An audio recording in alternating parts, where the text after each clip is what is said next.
마태복음 21장 33절에서 46절까지의 말씀을 한 절씩 교독하시겠습니다. 33절 제가 먼저 읽겠습니다. 다른 한 비유를 들으라. 한 집 주인이 포도원을 만들어 산 울타리로 두르고 거기에 집 자는 틀을 만들고 망대를 짓고 농부들에게 새로 주고 타국에 갔더니 열매 거둘 때가 가까움에 그 열매를 받으려고 자기 종들을 농부에게 보내니 농부들이 종들을 잡아 하나는 심에 때리고 하나는 죽이고 하나는 돌로 쳤거늘 다른 종들로 전보다 많이 보내니 그들에게도 이렇게 하였는지라. 후에 자기 아들을 보내며 이르되 그들이 내 아들은 존대하리라 하였으니 서로 말하되 이는 상속자니 자고 그의 유산을 차지하자 하고 이에 잡아 포도원 밖에 내쫓아 죽였느니라. 그러면 포도원 주인이 올 때에 그 농부들을 어떻게 하겠느냐. 그들이 말하되 그 악한 자들을 진멸하고 포도원은 제때의 열매를 바칠 만한 다른 농부들에게 새로 줄지니이다. 예수께서 이르시되 너희가 성경에 건축자들이 버린 돌을 모퉁이에 머리돌이 되었나니 이것은 주로 말미암아 된 것이니 이를 위하려다 하면 이로운 일이 없느냐. 그러므로 내가 너희에게 이르노니 하나님의 나라를 너희는 빼앗기고 그 나라의 열매 맺는 백성이 받으리라. 이 돌 위에 떨어지면 깨지겠고 이 돌이 사람 위에 떨어지면 그를 칼을 만들어 거두리라. 대제사장들과 바리새인들이 예수의 비유를 듣고 자기들을 가리켜 말씀하신 줄을 알고 잡고자 하나 무리를 무서워하니 이는 그들이 예수를 선지자로 알미었더라. 아멘. 우리가 사순절 말씀을 통해서 예수님께서 성전에서 하신 일들에 대해서 우리가 지금 함께 나누고 있습니다. 예수님이 성전에 들어가셔서 먼저 성전을 청소하셨죠. 그리고 또 예루살렘 성문 어귀에 있던 열매 맺지 못하는 무화과 나무를 저주하셨습니다. 그리고 어제 말씀 가운데 무슨 권위로 이런 일을 너가 하느냐라는 대제사장들과 장로들의 항의에 예수님께서 세례 요한에 관련된 질문으로 대응하시는 그 예수 그리스도의 그 모습을 함께 보았습니다. 나는 하늘의 권위로 나를 보내신 이의 권위로 이 일을 한다. 하나님의 권위로 이 일을 한다라고 예수님께서 말씀하고 계시는 것입니다. 우리가 보는 것처럼 예수님께서는 예루살렘에 머무시는 동안 로마인들이나 이방인들의 공격을 받으시는 것이 아니라 오히려 유대인들의 공격을 받으셨습니다. 하나님의 백성이라고 하는 유대인들의 공격을 받았어요. 그리고 결국 그들의 고발로 예수님은 십자가에 달려 돌아가시게 되죠. 그러니까 어떻게 보면 교회 안에 있는 우리가 예수를 죽이는 거예요. 누가 십자가에 예수님을 못 박았는가? 그것이 바로 교회 안에 있는 우리입니다. 예수님은 유대인들이 복음을 전혀 알아보지 못한다는 것을 안타까워하셨어요. 특별히 구원은 확보되었다. 하나님은 나의 소유다라고 생각하고 있던 유대의 지도자들을 향해서 예수님은 하늘나라의 하늘 복음을 전하셨습니다. 예루살렘 안에서도 예수님께서는 로마의 무엇을 향해 메시지를 던지시지 않고 성전에서 머무르시며 성전 가운데에서 가르치시고 그들의 변화를 촉구하십니다. 특별히 예수님은 유대민족 지도자들에게 비유를 통해서 복음을 전하셨는데 첫 번째는 두 아들의 비유, 그리고 또 하나는 오늘 저와 여러분이 읽으신 이 소작농의 비유입니다. 오늘 말씀에서 한 주인이 포도원을 만들었죠. 그리고 포도원을 새로 주고 타국 땅으로 떠났습니다. 그리고 추수 때가 되자 이 주인은 자신의 종들을 보내 소작인들에게 추수한 곡물을 받으려고 이 종을 보내게 됩니다. 그런데 어떻게 됩니까? 이 소작인들이 주인의 종을 죽여버립니다. 이 소작농들은 주인을 보내는 종들마다 때려 죽입니다. 이 주인이 이번에는 종이 아닌 자기 아들을 보냅니다. 하지만 이 아들조차도 소작농들에 의해 맞아 죽습니다. 마침내 이 주인이 결단을 내립니다. 주인 스스로가 포도원에 찾아가기로 한 것입니다. 이 주인은 자기가 밭을 맡겼던 소작농들을 심판합니다. 근데 여러분, 이 말씀을 조금 이렇게 보면 좀 이상하고 희한하지 않습니까? 왜 이 주인이 몇 번이나 자기의 종들을 보내고 결국엔 자기 아들까지 보냈을까? 우리 같았으면 자기가 보낸 종들이 한 번 처음 보냈을 때 소식이었고 죽었다는 사실을 알았을 때 바로 주인이 나타나서 그들을 심판하는 것이 이치의 먼저. 그런데 이 주인은 어떻게 하냐면 또 다른 종을 계속해서 보내고 자기 아들을 보내요. 어떻게 보면 이 주인은 그래도 이 세 놓았던 그 자들을 믿어줬던 거예요. 두 번째 보내고 심지어 자기의 아들을 보낼 때에는 계속해서 이들 가운데 회개의 기회, 돌이킬 만한 기회들을 줬다라는 것이죠. 만약에 두 번째 종이 갔을 때 이들이 자신의 잘못을 뉘우치고 포도원에서 소출된 그 곡물을 주었더라면 이 주인은 나타나서 이들을 심판하지 않았을 것입니다. 사랑하는 여러분, 오늘 말씀이 우리에게 무엇을 말해줍니까? 저는 오늘 말씀을 묵상하면서 예수님께서 다른 사람들에게 전했던 하나님 나라의 비유를 다른 사람들이 알아듣지 못했기 때문에 예수님께서 계속 풀어주신 모습들을 우리가 말씀 가운데 발견하죠. 그런데 오늘 말씀에 보면 이 바리새인들과 서기관들은 알았다라는 거예요. 듣는 귀가 있었다라는 것이에요. 그런데 그들은 고의로 하나님의 말씀을 무시하고 있다라는 것입니다. 예수님의 제자들은 실제로 알아듣지를 못했어요. 예수님의 비유가 무엇을 말하는지 알아듣지 못했습니다. 예수님은 그래서 그들을 안타까워하시며 그들에게 말씀을 다시 설명해 주시죠. 그런데 오늘 말씀해 보십시오.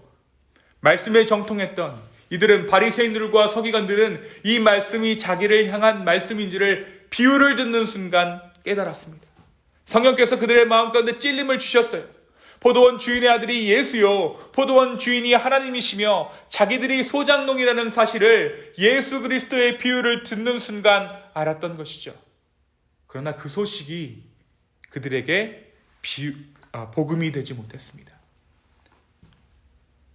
사랑하는 여러분, 복음이 모든 사람에게 복음이 되지 않는다라는 것이에요.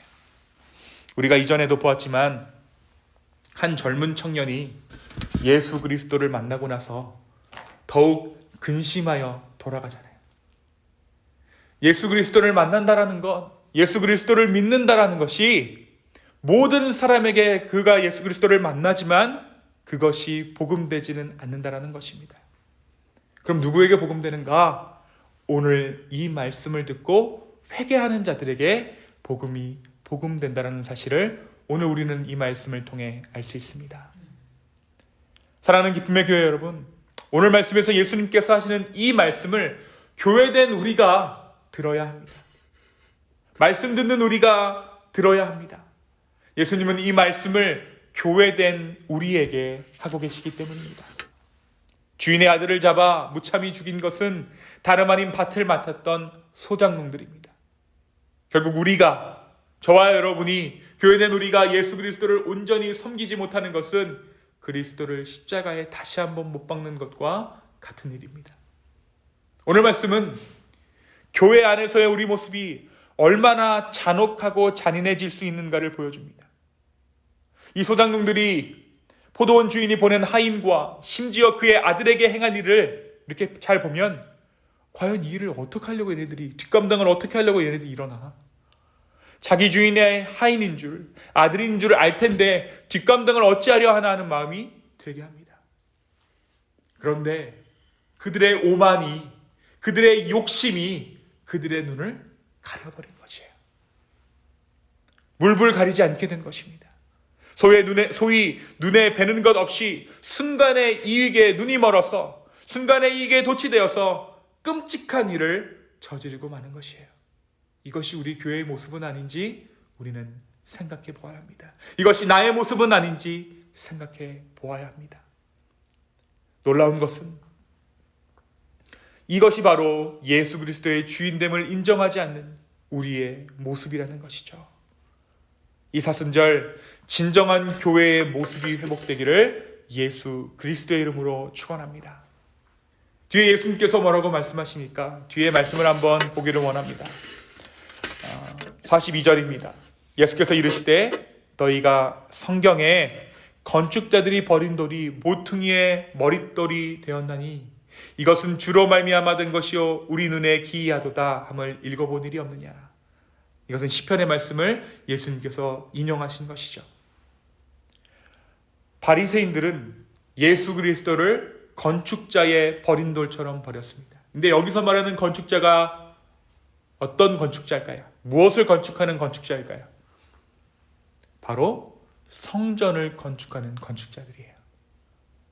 여기서 말하는 건축자는 종교적인 그 무언가를 짓는 건축자들을 말합니다. 성전이 지어져야 하나님께서 그 안에 임재하신다는 사실을 믿고 있는 지금 바리새인들과 서기관들의 그 신앙이 건축자인 것이죠. 예수 그리스도를 건축자의 버린 돌처럼 버렸습니다. 그들의 신앙 가운데 예수님 필요하지 않다라는 거예요. 복음이 필요하지 않다라는 거예요. 그런데 예수님께서, 버림받은 예수님께서 모퉁이 돌이 되어주세요. 여러분, 모퉁이 돌은 무엇이냐면 저 코너스톤입니다. 그래서 그 돌을 중심으로 해서 돌을 하나 쌓아 올리는 것이에요. 예수 그리스도를 진정으로 받아들이는 그 자들을 통해서, 이제서야 예수를 믿는, 예수님을 새롭게 받아들이는 그 자들을 통해서 예수님은 하나님 나라를 끝까지 이루어 가신다는 거예요. 여러분, 오늘 믿는 자가, 오늘 예수 그리스도의 은혜를 받는 자가 가장 뒤에 믿는 자입니다. 여러분, 세례나 입교, 이러한 어떤 의식들이 중요한 것이 아니라 오늘 우리가 이 안에서 기도하고 말씀 보는 가운데 성령의 세례를 받으면 그 사람이 가장 늦게 믿는 사람들이에요. 주님은 바로 그 자들을 통해서 하나님 나라를 이루어 가십니다. 깨닫는 것으로 만족하는 것이 아니라 깨닫는 대로 살아가는 삶, 내가 지킬 수 없다고 용도 폐기하는 것이 아니라 예수님의 복음을 모퉁이돌 삼아 내 삶의 하루라는 벽돌을 한 장 한 장 쌓아 올려가는, 그래서 정말 우리가 완성된 그 나라, 하나님 나라를 볼 수 있는 저와 여러분 되기를 소망합니다. 믿음의 싸움을 싸우십시오. 끝까지 사랑하십시오. 그 사랑이 우리 가운데 있습니다. 오늘 우리의 삶이 건축자의 삶 되기를 원합니다. 성전을 건축하는 것이 아니라 킹덤 빌더, 예수 그리스도의 하나님 나라를 세워가는 진정한 하나님 나라의 건축자로 오늘 하루를 살아갈 수 있는 저 여러분의 오늘 하루의 삶 되기를 그리스도의 이름으로 소망합니다. 이 시간 함께 기도하시겠습니다. 주님, 우리가 이 말씀을 통해 다시 한번 우리의 모습을 발견합니다. 건축자의 버린 돌처럼 예수 그리스도를 버리는 그러한 일이 우리 가운데 일어나지 않게 하시고, 날마다의 삶 가운데 새로운 은혜를 사모하는 마음들을 허락하여 주십시오.